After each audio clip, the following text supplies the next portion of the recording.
Cela dit, y aura-t-il un PNGT 2 phase 4 ou simplement un PNGT 3? C'est la principale interrogation des acteurs et des bénéficiaires du PNGT 2, le programme national de gestion des terroirs phase 2 qui s'est achevé en décembre dernier après 15 ans de mise en œuvre.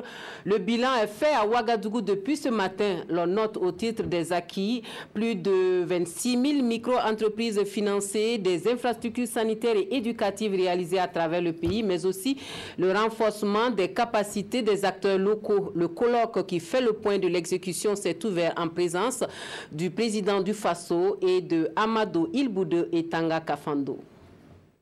C'est l'heure du bilan au deuxième programme national de gestion des terroirs PNGT2.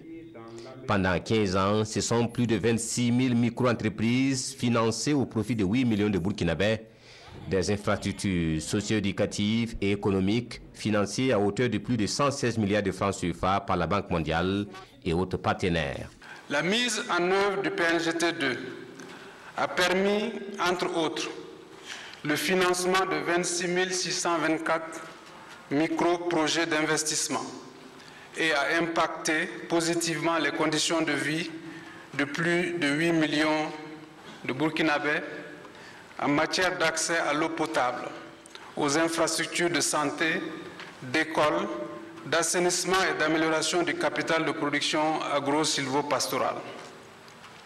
La Banque mondiale se félicite de ce programme, fruit du partenariat fructueux avec le gouvernement burkinabé, qui, dans sa démarche, a permis aux communautés locales de décider elles-mêmes des priorités d'investissement au niveau local et de mettre en œuvre des plans de développement locaux qu'elles ont elles-mêmes élaborés. Un bilan présenté en présence du chef de l'État qui le trouve satisfaisant et promet de trouver d'autres mécanismes pour continuer de soutenir les collectivités territoriales pour booster le développement à la base. C'est un projet qui a suscité beaucoup d'espoir parce qu'il s'agissait de faire en sorte que les populations elles-mêmes soient à la base du choix de développement de leur commune ou de leur région, aussi bien en école, en infrastructure sanitaire, en eau potable, etc.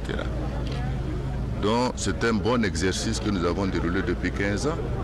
C'est un exercice que je pense qu'il doit se poursuivre. Nous poursuivrons nos discussions avec la Banque mondiale et l'ensemble des partenaires pour voir comment nous pouvons pérenniser cet outil, soit dans le cadre d'un programme national d'un PNGT 3, disons, ou sous une autre forme que nous conclurons certainement ensemble. Et séance tenante, le PNGT2 a remis symboliquement plus de 700 motopompes aux collectivités territoriales. La réflexion se poursuit jusqu'à demain, mardi, une réflexion pour pérenniser les acquis du programme et trouver d'autres mécanismes pour soutenir le développement à la base.